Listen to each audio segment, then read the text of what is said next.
Good morning, Knicks Nation. Today is Wednesday. It is the 22nd day of June 2022. I hope this Wednesday finds you and your family safe and healthy today. Uh, I hope that the needs of you and your family in terms of food, shelter, clothing, as well as health are being met.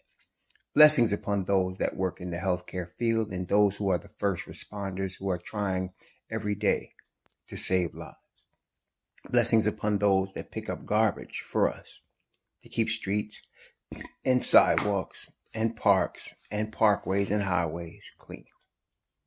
Blessings upon those that make deliveries for our convenience. Double blessings on the men and women trying to rescue and deliver the children who are victims of child molestation and pedophilia. The victims of prostitution and child prostitution. The victims of pornography and child pornography. The victims of sex slavery and human trafficking.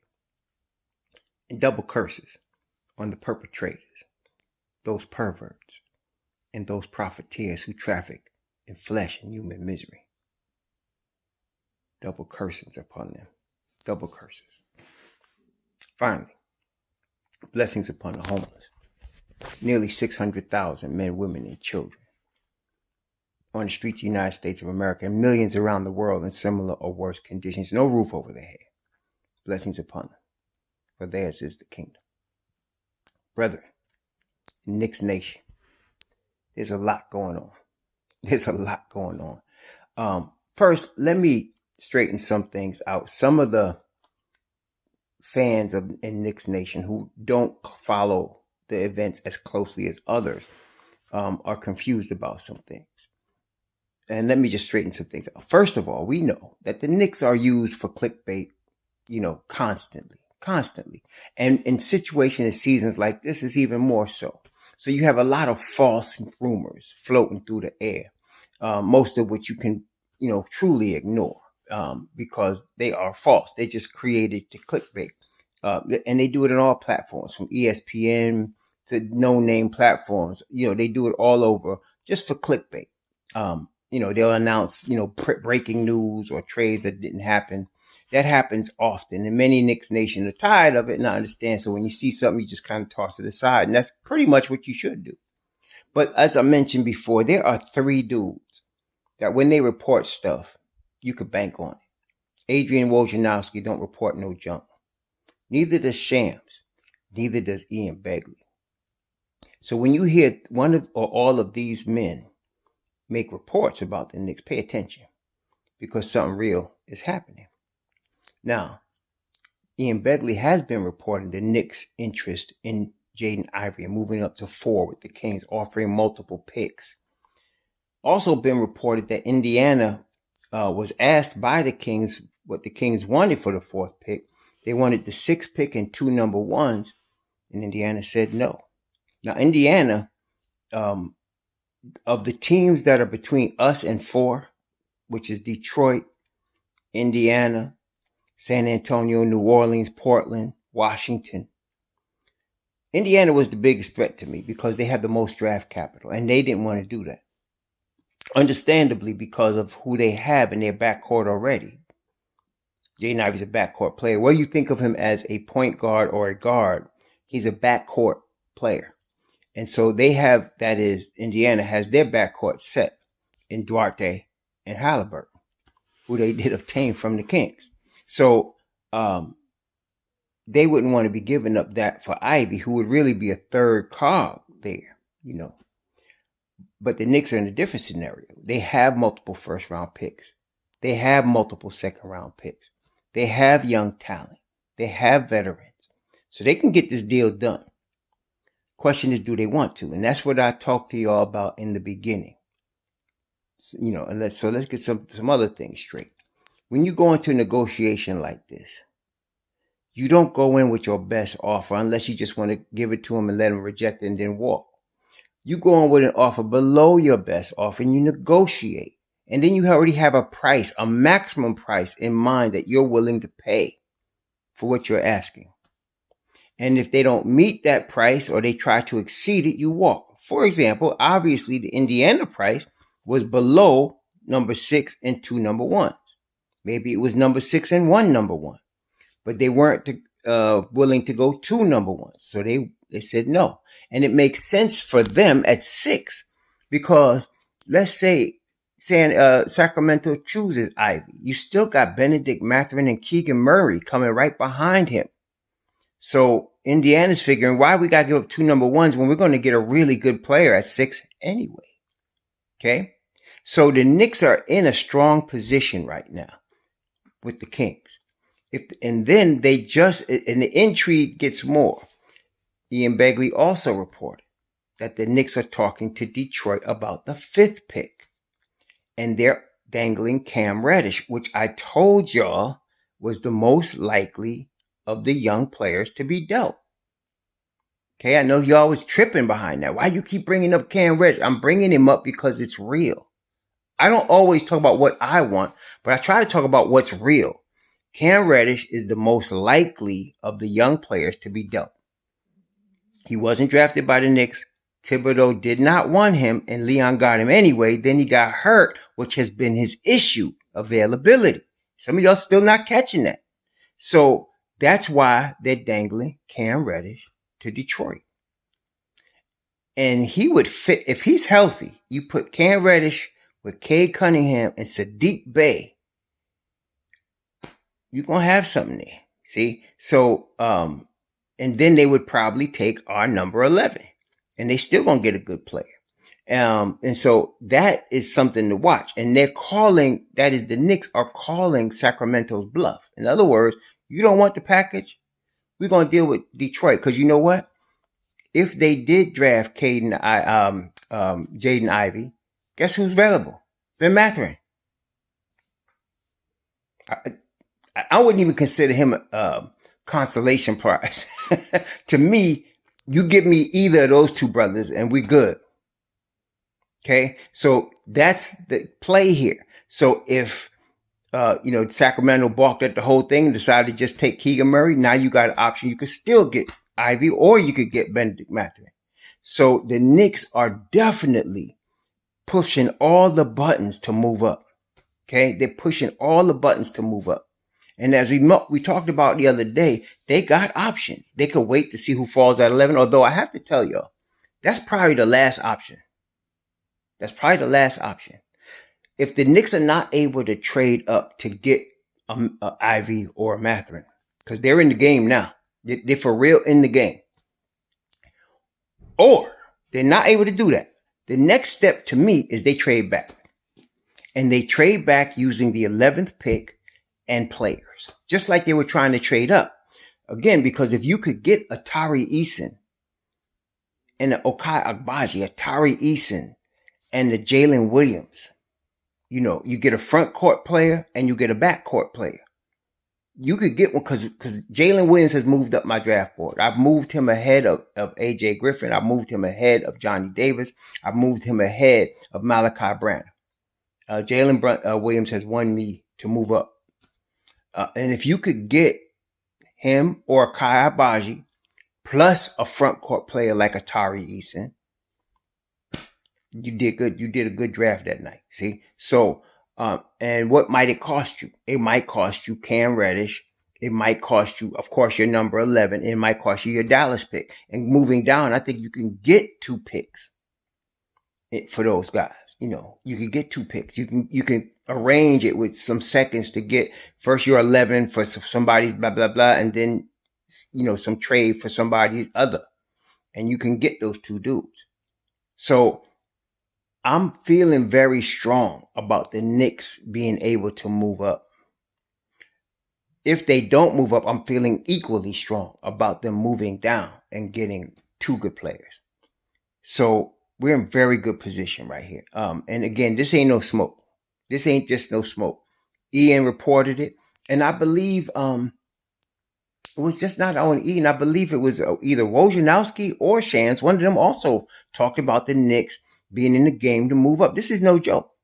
They trying to move up. And when you hear them talking about Detroit, they telling the Kings, okay, you want to play hardball?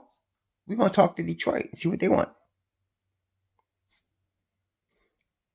Because Detroit got Sadiq Bey. They got Cade Cunningham. Okay. They got a nice core already. Isaiah, they got a nice core already.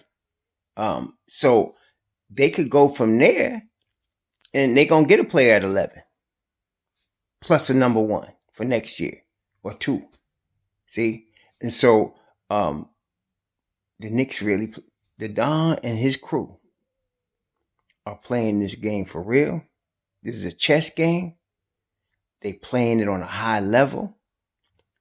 And I like what they're doing. See, I can't guarantee you. That's what I said. I put it at 70% that the Knicks will be able to move up. But I can't guarantee you 100% because anything could happen. You never know. The Detroit GM is sharp. He ain't the Sacramento GM. That cat is sharp. Okay. And he knows he's probably going to lose Jeremy Grant. Either Jeremy Grant's asking for a trade quietly, or they're going to move him, or Jeremy Grant's going to leave because Jeremy Grant is in the final year of his deal and he's eligible for a $90 million extension. And there's been rumors that Miami's interested. We know Portland is interested, but we've been rumors that Miami is interested. So Jeremy Grant's a hot commodity, which is still why, to me, Julius Randle of Portland makes sense because they're not going to get Jeremy Grant. They're not going. Miles Bridges, I don't know. Miles Bridges is looking for a max deal. I don't know if they're going to give him that. I don't know. But and then there's John Collins, who is a stretch big, who's also a hot commodity. I mean, there's been a lot of smoke about him with Sacramento or him with San Antonio. So, that's another guy. So Portland, they got competition for the players they want, the Jeremy Grants and John Collinses. Julius might be their third option in this scenario. So that's a possible thing that we've been talking about, the possibility. He fits salary-wise there. He works very well there. He's a third option there. They work very well there. So, because I really don't think Portland's keeping their pick. I don't think. They're a candidate to take a Shaedon Sharpe and let him sit on the side for 2 years while Dame plays out his career. But I'll be surprised if they kept this pick. Same with Sacramento. I don't think they really want to keep the pick. So they'll take Keegan Murray if he's there. But if they can see, this is the thing. One thing I'm discounting completely is that Sacramento is just going to keep the pick and pick a player. And the reason I don't think they do that is because you think about it this way. Let me ask you, would you take Keegan Murray or the number 11 pick with 2 or 3 first rounders? That's a no-brainer, right? That's a no-brainer. Plus maybe a Quentin Grimes or Emmanuel Quickley. That's a no-brainer. Okay, so it's not like Sacramento hasn't done stupid moves before, like trading Halliburton. That was one of the dumbest trades I've seen in my whole life. That was stupid, but that's Sacramento. So anything is possible. The Detroit dude, on the other hand, he's like, in that Masai Ujiri school of smart, of watch yourself because he'll take you. But he ain't going to take the Don. So this is a meeting of the minds of equals on this chessboard. So most likely when you're dealing with that, it's going to be a straight up fair trade. And so we'll see what happens. But the Knicks are talking to them. Cam Reddish would fit very well, especially if he's healthy, if he's able to stay healthy. He would fit very well between Cade Cunningham and Sadiq Bey. He would fit very well there. And even if they kept Jeremy Grant, you put 4 of them guys on the floor together, you got something, man. That would be really good. And then don't let them get a Mo Bamba, or DeAndre Ayton, who they're in the market to try to get. Don't let them do that because now you're talking about a possible playoff team. Okay. So that's a possibility. So like I said, the Knicks are in good position here. We're going to see how this plays out going forward. We're going to see in the next, 24, 36 hours. We're going to see how this plays out. Okay. So, stay tuned, y'all.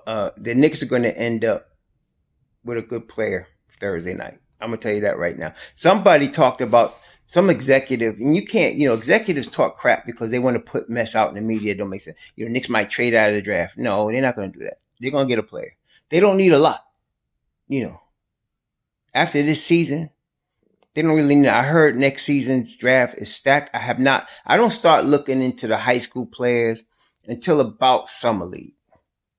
It's a couple of weeks, like in July. But I'm real busy this July, relocating and all that. But I usually look into it July, August. I start looking into August when it's the most deadest time in NBA. I start looking into the high school film of some of the players to see who pops out at me. I've been hearing a lot about a couple of guys, but I'll look at them in a couple of months. I ain't worried about that right now.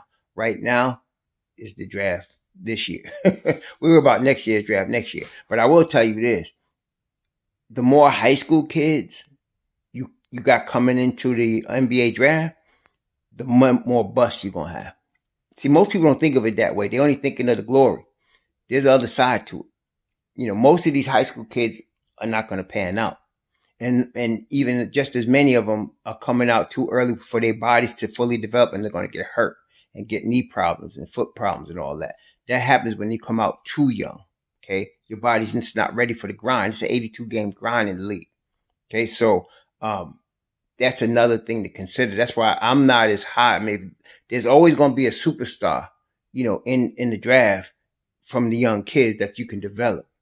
But they're going to be a lot of busts, and they're going to be a lot of players whose injuries are cut short because they're coming out so early at age 18 or 19 or 17 if they're really, prodigious. But, that's what I'm seeing. So I'm not, if the Knicks can get what they could get this year and develop it with the core that they have, then we're not really worried about adding more talent. We want to develop the talent that we have and keep going with the talent we have.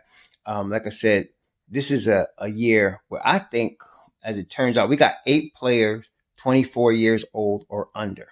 Okay. The Knicks have 8 players like that. I think 2 of them, at least 2 of them, are not going to be on the team, because they're going to be used as trade bait. At least 2 of them are not going to be on the team, in September. 2 of these 8. On the Mitchell Robinson front, Mark Stein, who's a sometimey dude. I mean, he's all right. But he's not the other 3 dudes I talked about, but he's not bad. And he's been talking about, and Ian Begley talking about the re-signing of Mitchell Robinson. So we could put to bed the whole Jalen Duren, Mark Williams better than Mitchell Robinson bullcrap. Mitch Rob coming back. He's working on his free throws. He's working on his short mid-range game. I expect him to improve in both of those areas, plus be the defensive anchor of the Knicks in a return to the Knicks defense from the year before this past one. I'm expecting a top 10 defense from the New York Knicks, maybe even better than that, top 5, with Mitch Rob back there. If we can get a couple of these guys, the key would be to really get either a commitment for defense from Julius Randle if he's going to be on the team, or replace him with Obi, who will commit to defense. Then you got to do something with Evan Fournier, because, I'm not saying Evan Fournier is not committed to defense. What I'm saying is he doesn't have the physical ability to play NBA level defense. That's the problem. He's a tremendous shooter. But if you can get a guy, that's why I like Grimes. I hate giving up Grimes, because Grimes is a tremendous shooter that plays NBA level defense. And so if you could put Grimes in a lineup, and Obi together with Mitch Rob as your anchor, you're going to get some defense. See, you're going to get some defense. So that's what we're looking for. And y'all remember, defense in New York is first. You're dealing with Tom Thibodeau. He wants shooters, but he wants shooters that can defend. Okay. That's why he liked a Reggie Bullock. He's not a superstar, but he was a shooter that could defend. Okay. He had his shortcomings, there's no doubt, but he was a shooter that could defend. That's what Tom is looking for. And he did not want to give up a Reggie Bullock, but we can get that in Grimes if we're able to keep him. We can get that in Grimes. Okay. So, there's some things need to be done, but Mitch Rob is the anchor of the New York Knicks defense. You put a good guard tandem at the point of attack to stop dribble penetration, and you get the wings to commit, which I'm not worried about RJ committing on defense. Julius, on the other hand, depends on what night it is. You're going to have a defense. Okay. Then, of course, you have Deuce coming off the bench. You got Jericho Sims. You got Cam if he's still here. IQ if he's still here. Who knows? Okay. But you got some guys coming. But then, of course, you got the old vet and Taj, who's going to cost you the minimum. He's not going to cost you much. They'll probably keep Taj. And he'll be that old vet, come off grizzled vet, give you that guidance, give you that tough defense. You're going to have that kind of situation. So let's see how this plays out. But this is a big week for the New York Knicks. This draft is going to tell us a lot. I'm feeling something's coming. Something's going to happen. I'm hoping that it's a move up. I would not mind them getting Jaden Ivey at all. Or, of course, Benedict Mathurin. Whoever. I want a deal done. We may not hear about that deal until draft night when it's time for them to pick, or even after that. You know how it works. A team will pick a dude, and then, a couple picks later, you'll hear of a trade. So a dude's putting on a team's hat, and then he got to change. That happens a lot in the draft night. So you're going to see that. They might pick Ivy, and then everybody's quiet. Oh, they didn't pick Ivy. And then you'll hear a trade. Okay? So I don't think any trade will be announced until the draft night. And probably at the time that teams are picking. But there's too much smoke for there not to be fire.